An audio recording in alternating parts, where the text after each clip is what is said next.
Selamat datang di channel Audio Story Indonesia. Semoga penonton video ini mendapatkan kesehatan dan rezeki yang berlimpah. Jangan lupa like, komen, dan subscribe untuk mengetahui episode selanjutnya. Kisah kali ini menceritakan tentang Anwar, seorang pemuda yang gemar dengan tantangan ekstrim dan hal-hal mistis, menerima tantangan dari temannya untuk melakukan uji nyali seorang diri di Goa Jepang, lokasi angker di puncak bukit dan dikelilingi hutan lebat. Dalam perjalanan menuju goa, suasana sudah tidak biasa. Tercium bau dupa yang menyengat dari beberapa titik, suara gamelan samar, dan kabut yang turun meski belum malam. Apa yang akan terjadi selanjutnya? Tonton video ini sampai akhir. Anwar menatap layar ponselnya sambil tersenyum kecil. Sebuah pesan dari grup komunitas Urban Explorer muncul. Siapa berani uji nyali sendirian di Goa Jepang? 1 malam. No sinyal. No bantuan. Hadiah, 5 juta. Tantangan semacam ini bukan hal baru bagi Anwar. Sejak kuliah, ia sering menjelajahi tempat-tempat terbengkalai, rumah sakit tua, bahkan pernah tidur semalam di rumah bekas lokasi pembantaian. Tapi Goa Jepang, itu lain cerita. Terletak di tengah bukit berhutan lebat, goa peninggalan masa penjajahan itu sudah lama dikenal angker, bahkan warga sekitar pun enggan mendekatinya setelah maghrib. Aku ambil tantangannya, tulis Anwar singkat. Detik itu juga notifikasi balasan bermunculan. Gila lu, war. Hati-hati bro. Siapin mental. Tapi semuanya terlambat. Dalam hati, Anwar sudah menetapkan pilihan. Keesokan harinya, Anwar tiba di desa kecil di kaki bukit tempat Goa Jepang berada. Jam menunjukkan pukul 16.30 sore. Langit mendung, seakan memberi isyarat akan hujan. Ia membawa ransel kecil berisi senter, kamera, air minum, dan dupa, permintaan aneh dari warga lokal yang katanya bisa menenangkan penghuni lama goa itu. Di depan warung kecil di tepi jalan setapak, seorang nenek tua memperhatikannya. Matanya tajam, namun tidak bermusuhan. Kau mau ke Goa Jepang sendirian, nak? Tanyanya pelan. Anwar mengangguk sopan. Iya, Nek. Cuma semalam saja. Mau coba uji nyali. Nenek itu mendecak pelan. Dulu, tempat itu untuk menyiksa orang. Banyak yang mati di dalam, banyak pula yang hilang di jalan. Jangan sombong kalau belum pernah, disapa mereka. Anwar hanya tersenyum kecil, mengucapkan terima kasih, lalu melangkah naik ke jalan setapak menuju bukit. Suasana berubah drastis begitu ia melangkah masuk ke hutan. Jalanan tanah licin dan berbatu, dengan akar-akar pohon besar mencuat di tengah jalur. Pohon bambu menjulang di kanan kiri, membuat suasana makin gelap meski hari belum malam. Aroma dupa tercium di beberapa titik. Anwar menemukan beberapa batang dupa terbakar di atas batu datar, ditancapkan di samping bunga dan botol kecil berisi air. Persembahan. Siapa yang naruh ini? Gumamnya pelan, sambil menoleh ke sekeliling. Tak ada siapa-siapa, hanya suara serangga dan dedaunan yang bergesekan. Semakin naik, suasana semakin mencekam. Kabut tipis mulai turun, menyelimuti jalur setapak. Angin membawa suara-suara aneh, seperti bisikan dan alunan gamelan dari kejauhan. Sekali waktu, ia merasa seperti ada yang mengikuti, tapi setiap ia menoleh, hanya hutan kosong yang terlihat. Di tengah perjalanan, Anwar menemukan pohon tua yang berbeda dari lainnya. Besar, dengan akar menggembung dan kulit pohon menghitam. Di sekelilingnya tertancap dupa dalam lingkaran sempurna. Ia melangkah pelan, tapi begitu melewati pohon itu, ia mendengar suara. A-N-W-A-R. Langkahnya terhenti. Ia membeku di tempat. Itu jelas suara manusia, tapi pelan, seperti bisikan dari perut bumi. Ia menoleh cepat. Kosong. Hanya hutan. Fokus, war. Ini cuma sugesti. Ia menenangkan dirinya, meski bulu kuduknya mulai berdiri. Beberapa meter kemudian, ia menemukan sebuah batu nisan kecil, tak bernama. Sepertinya baru, tapi tertutup tanah merah. Jelas bukan kuburan resmi. Mungkin ini yang dimaksud si nenek tadi, korban yang dikubur begitu saja, pikir Anwar sambil merasakan hawa dingin menyelimuti tengkuknya. Langit mulai gelap saat Anwar akhirnya tiba di mulut Goa Jepang. Goa itu seperti mulut raksasa, menganga dalam kegelapan, seolah menelan siapapun yang masuk. Dinding luarnya dipenuhi lumut, dan udara dari dalamnya terasa dingin, seolah keluar dari ruang mayat. Ia berdiri di depan goa, menyalakan senter, lalu menarik napas panjang. Semalam saja, gumamnya, mencoba menguatkan diri. Namun, sebelum melangkah masuk, ia sempat menoleh ke belakang. Di antara pepohonan, sekelebat bayangan putih terlihat bergerak cepat. Terlalu cepat untuk manusia biasa. Dan saat ia mengalihkan pandangan kembali ke dalam goa, terdengar suara, tangisan perempuan. Sama, jauh di dalam. Tapi jelas. Anwar melangkah masuk. Goa menelannya dalam gelap. Langkah kaki Anwar bergema pelan saat ia masuk lebih dalam ke dalam goa Jepang. Suara tangisan yang sempat ia dengar tadi menghilang begitu saja, tergantikan oleh keheningan yang menusuk. Hanya suara tetesan air dari langit-langit goa, dan napasnya sendiri yang menemani. Dinding goa lembab dan berlumut. Udara di dalam terasa lebih dingin, seperti suhu tiba-tiba turun beberapa derajat. Meski senter di tangannya terang, bayangan di dinding seolah bergerak sendiri, membentuk siluet aneh, kadang seperti manusia, kadang seperti sesuatu yang tak bisa ia jelaskan. Setiap beberapa meter, Anwar menancapkan dupa di tanah goa, seperti yang disarankan nenek di warung tadi. Katanya, itu bisa menenangkan roh-roh yang masih penasaran di dalam sana. Entah ia percaya atau tidak, tapi bau harum dupa memberi sedikit ketenangan di tengah atmosfer menyeramkan ini. Baru beberapa menit menjelajah, ia mulai merasa seperti tidak sendirian. Langkah kaki. Suara samar-samar. Tapi bukan miliknya. Ia berhenti. Diam. Hening. Lalu tap-tap-tap. Suara langkah kaki cepat dari belakangnya. Ia menoleh. Kosong. Hanya dinding batu dan bayangan panjang. Cuma suara gema. Gumamnya, meski jantungnya mulai berdetak lebih cepat dari sebelumnya. Saat ia menoleh ke depan untuk melanjutkan, di ujung cahaya senternya, berdiri sosok kecil. Anak kecil, rambut acak-acakan, pakaian compang-camping penuh lumpur. Ia berdiri membelakangi Anwar, diam tak bergerak. "Hahei, kamu siapa?" Suara Anwar bergetar, tapi tak ada jawaban. Anak itu perlahan menoleh. Separuh wajahnya gosong, matanya kosong tak bernyawa, dan senyuman lebarnya tidak menunjukkan rasa bahagia, melainkan horor. Dalam sekejap, tubuh anak itu berlari cepat ke arah Anwar, lalu lenyap di udara sebelum sempat menyentuhnya. Anwar mundur terhuyung, napas terengah. Astaga, senter di tangannya mulai berkedip, membuat bayangan dinding seperti menari liar di sekelilingnya. Ia memutuskan untuk terus berjalan, meskipun kini setiap langkah terasa seperti menuju ke dalam perangkap. Di sebuah lorong bercabang, ia memilih jalur kanan, mengikuti instingnya. Di ujung lorong itu, ia menemukan ruangan luas seperti aula. Di dindingnya masih terlihat lambang-lambang Jepang kuno yang sudah pudar. Tapi ada satu hal yang membuatnya merinding. Bekas darah. Masih segar. Menetes dari atas ke lantai batu. Anwar menyorotkan senternya ke atas, dan terdiam. Ada seseorang tergantung. Lehernya terikat tali rafia kusam, matanya menatap kosong ke bawah, lidahnya menjulur kaku. Anwar mundur, tubuhnya gemetar hebat. Tapi saat ia menyorotkan senter sekali lagi ke arah atas, mayat itu sudah tidak ada. Hanya langit-langit batu dan tetesan air. Tapi darah di lantai masih ada. Suara tawa kecil terdengar dari belakangnya. Pelan. Menyeringai. Seolah ada yang menikmati rasa takutnya. Anwar berlari keluar dari ruangan itu, kembali ke lorong utama. Nafasnya berat. Peluh dingin membasahi tubuhnya. Ia baru sadar, jalur yang tadi ia lalui, tidak lagi sama. Tanda dupa yang ia pasang menghilang.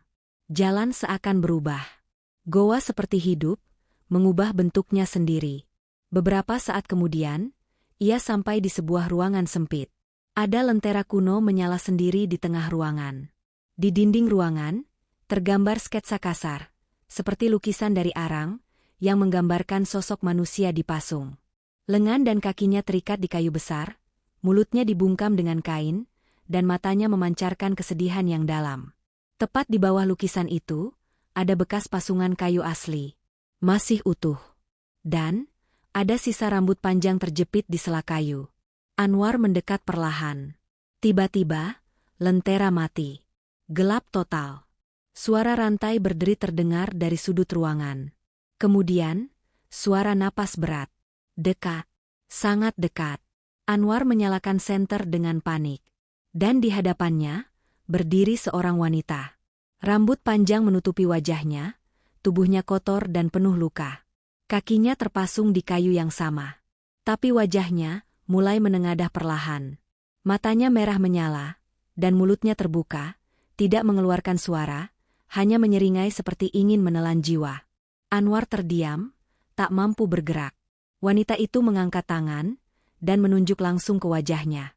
"Kamu, pengganti, aku." Seketika ruangan bergetar.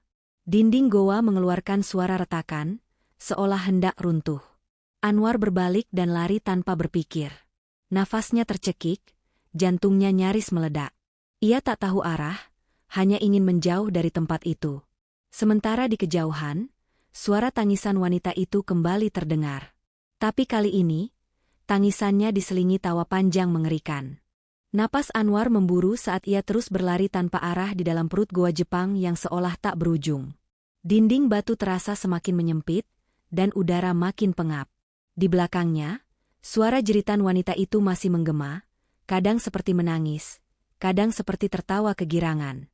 Langkah kaki Anwar terhuyung, senter di tangannya mulai bergetar, hampir terlepas. Ia akhirnya berhenti di lorong sempit, mencoba menenangkan diri. Telinganya berdenging, dan seluruh tubuhnya dipenuhi peluh dingin. "Aku harus keluar dari sini," bisiknya. Namun goa seakan tak memberi ampun.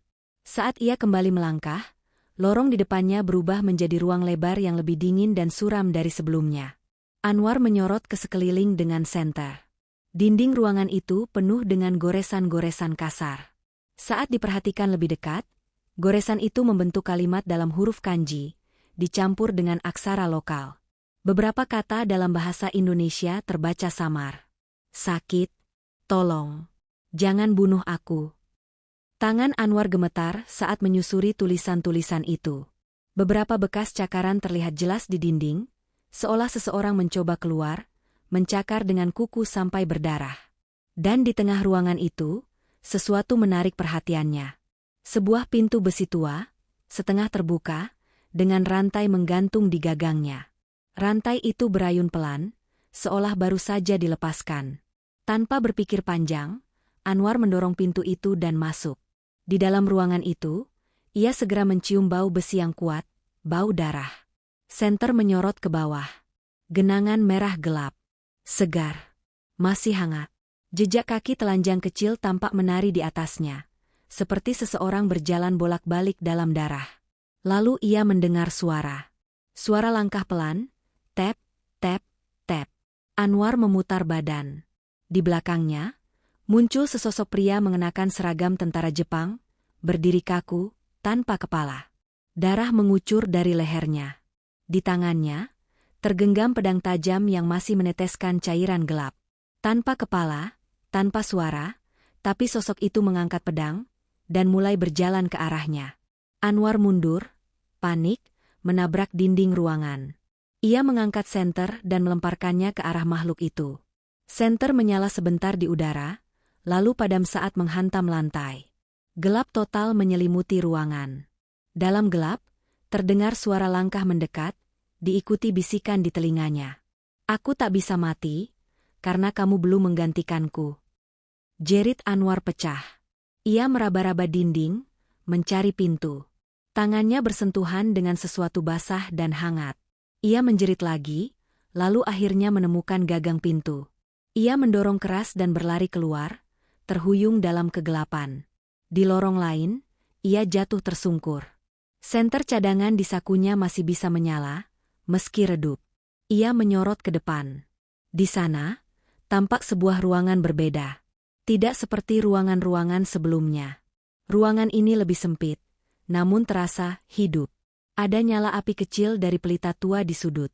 Dindingnya dipenuhi tali dan pasungan kayu, beberapa dengan bekas darah yang sudah mengering. Tepat di tengah ruangan itu, duduk seorang wanita tua. Tubuhnya kurus, kulitnya pucat, rambutnya panjang dan acak-acakan. Tangannya terpasung ke dinding, begitu pula kakinya. Tapi yang membuat Anwar membeku adalah matanya, besar, merah, dan memandang tajam langsung ke arahnya. Wanita itu membuka mulutnya perlahan. Dari dalam mulutnya keluar suara aneh, seperti gumaman dalam bahasa yang tak ia pahami. Lidahnya menjulur, menghitam, dan lidah itu seperti mengarah langsung ke dada Anwar, seolah ingin meraba jiwanya. Tiba-tiba wanita itu menjerit. Bukan jeritan biasa, tapi suara tinggi seperti suara logam digesek, menembus gendang telinga. Cahaya pelita berkedip, lalu meledak kecil. Saat senter Anwar menerangi wajahnya sekali lagi, wanita itu telah berubah. Wajahnya mengelupas, dagingnya membusuk dalam sekejap, dan matanya menghitam sepenuhnya. Pasungannya patah sendiri, kayu-kayu itu hancur, dan rantai di tangannya mulai bergerak, merayap seperti hidup. Anwar tak sempat berpikir. Ia melompat mundur dan berlari sekuat tenaga keluar ruangan itu. Nafasnya habis. Ia tak tahu kemana harus lari. Goa seakan mempermainkan arahnya. Namun di kejauhan, ia melihat cahaya. Bukan cahaya alami, tapi seperti lorong menuju ruang lain. Ia berlari menuju sana, berharap bisa keluar dari mimpi buruk ini. Tapi tepat sebelum memasuki lorong itu, suara wanita tadi terdengar lagi, pelan, menusuk. Kamu belum tahu siapa yang sebenarnya mereka bunuh, dan siapa yang akan menggantikan. Langkah Anwar terhenti. Tapi sebelum ia sempat mencerna arti kalimat itu, lantai di bawahnya runtuh. Dan ia terjatuh. Kegelapan kembali menelannya. Anwar terjatuh keras ke dasar ruangan bawah tanah yang dingin dan basah. Tubuhnya mendarat di tumpukan lumpur dan batu kecil. Napasnya berat, tulang-tulangnya berdenyut nyeri, tapi ia masih sadar. Dengan gemetar, ia mengangkat tubuhnya perlahan, mencoba memahami di mana ia sekarang. Senter kecilnya masih menyala samar. Cahaya redup itu mengungkap ruangan gelap dengan langit-langit rendah. Udara bau busuk dan lembab, seperti ruangan yang sudah lama tak tersentuh cahaya matahari atau kehidupan manusia. Tapi yang membuat bulu kuduk Anwar berdiri, adalah bau anyir darah yang begitu tajam menusuk hidung. Ia mengarahkan senter ke sekeliling, dan di sanalah ia melihatnya. Tumpukan tengkorak dan tulang manusia berserakan di setiap sudut ruangan. Beberapa masih memakai pakaian compang-camping yang telah membusuk. Ada yang tangan dan kakinya terpasung, ada pula yang seolah masih dalam posisi menyembah atau merangkak sebelum ajal menjemput. Sebuah tulisan tergores di dinding dengan darah kering. Kami dikubur hidup-hidup. Dikhianati. Ditinggalkan. Anwar menelan ludah. Jantungnya berdebar seperti genderang perang. Ini bukan lagi sekadar tempat uji nyali. Ini, kuburan massal tersembunyi. Di sudut lain ruangan, ia melihat sesuatu yang tampak lebih baru. Sebuah peti kayu tertutup rapat, dengan rantai melilitnya. Peti itu dipenuhi jimat-jimat tua yang tampaknya dipasang untuk mencegah sesuatu di dalamnya keluar. Dan di atas peti, terbentang sebuah foto lama, lusuh dan nyaris hancur. Foto itu memperlihatkan sekelompok pria. Beberapa mengenakan seragam Jepang, beberapa lainnya warga lokal. Di tengah mereka berdiri seorang wanita muda dengan wajah pucat dan mata kosong. Anwar mengenali wajah itu. Itu wanita yang dipasung. Wanita yang menatapnya di ruangan tadi. Ia memeriksa bagian belakang foto, dan menemukan tulisan tangan. Nama, Wati. Dituduh sebagai pengkhianat. Dikorbankan untuk menghentikan amukan para arwah korban. Dikubur hidup-hidup. Anwar menggeleng. Mereka mengorbankan dia? Untuk menghentikan roh-roh lainnya? Tiba-tiba rantai di peti bergerak. Sendiri. Goyangan pelan berubah menjadi hentakan keras. Jemari kurus mulai keluar dari celah-celah kayu. Mengais, mencakar, meronta. Peti itu bergetar keras, dan dari celah kayu, terdengar bisikan, suara lembut yang tidak asing di telinganya. Tolong aku, Anwar. Anwar membeku. Bagaimana dia tahu namaku? Bisikan itu makin jelas, menggema dalam pikirannya.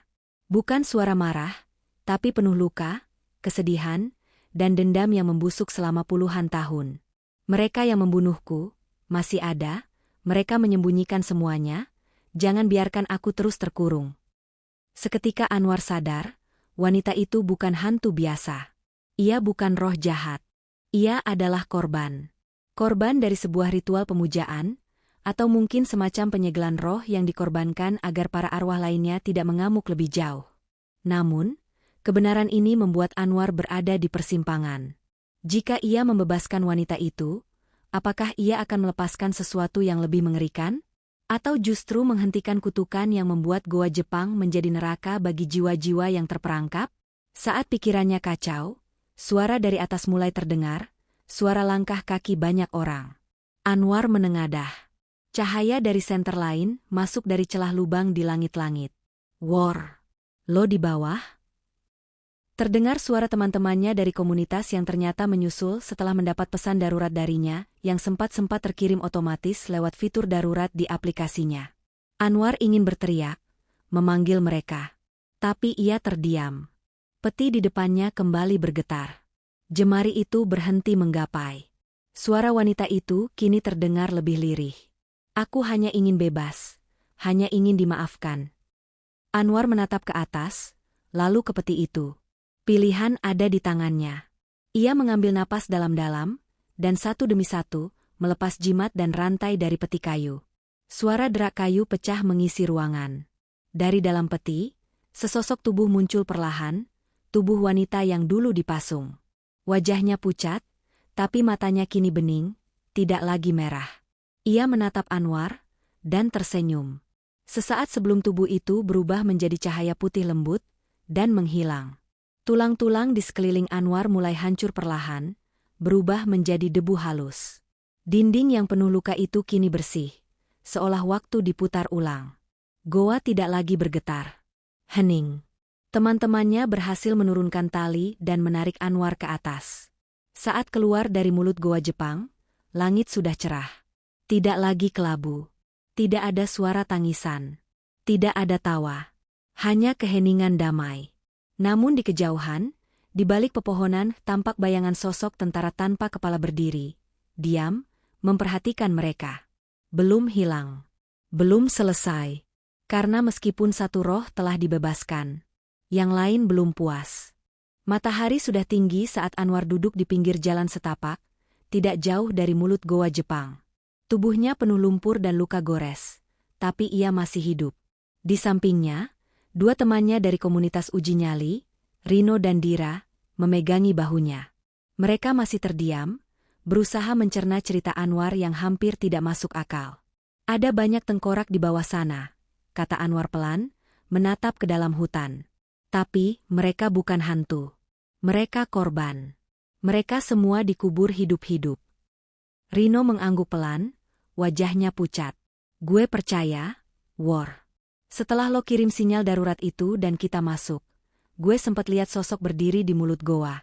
Gue pikir itu lo, tapi waktu gue nyamperin, dia hilang.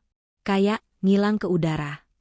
Dira menambahkan dengan suara gemetar, dan pas kita narik lo dari dalam, gue dengar suara nangis, War. Tapi, bukan kayak suara manusia. Anwar hanya mengangguk. Tidak semua yang ia lihat bisa ia jelaskan. Tapi ada satu hal yang ia tahu pasti, roh wanita yang dipasung itu telah bebas. Entah itu sebuah keberhasilan, atau awal dari sesuatu yang lebih besar. Beberapa hari kemudian, Anwar kembali ke kota. Tapi pikirannya masih terjebak di goa itu. Ia mulai mencari tahu lebih dalam tentang sejarah goa Jepang yang terletak di bukit sunyi itu.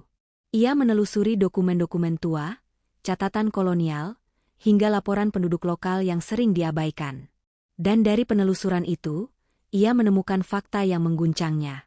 Tahun 1944, pada masa pendudukan Jepang, goa itu bukan hanya digunakan untuk menyimpan senjata atau markas pertahanan, tapi juga sebagai tempat eksekusi dan eksperimen pada penduduk lokal yang dianggap pengkhianat, pembangkang, atau bahkan hanya korban salah paham. Salah satu dari mereka adalah seorang dukun perempuan muda, dikenal karena kemampuannya menyembuhkan dan meramal. Namanya Wati. Ia tidak hanya dieksekusi. Ia dipasung dan dikubur hidup-hidup sebagai penyegel, bagian dari ritual kepercayaan sesat yang dilakukan tentara Jepang untuk mengikat arwah-arwah korban agar tidak memberontak dari alam gaib. Anwar menggenggam dokumen tua itu erat. Jadi mereka mengorbankannya untuk menenangkan arwah lain, gumamnya. Tapi sesuatu mengganjal. Dalam dokumen itu, tertulis bahwa sebelum Wati dikubur, ia bersumpah akan kembali dan mencari seseorang dari garis keturunan pengkhianat untuk menggantikannya jika tidak dibebaskan dengan tulus. Dan nama kepala eksekusi saat itu, pembuat keputusan untuk mengubur Wati hidup-hidup, adalah seorang perwira lokal yang bekerja sama dengan Jepang. Kakek buyut Anwar. Dunia terasa runtuh di sekitarnya.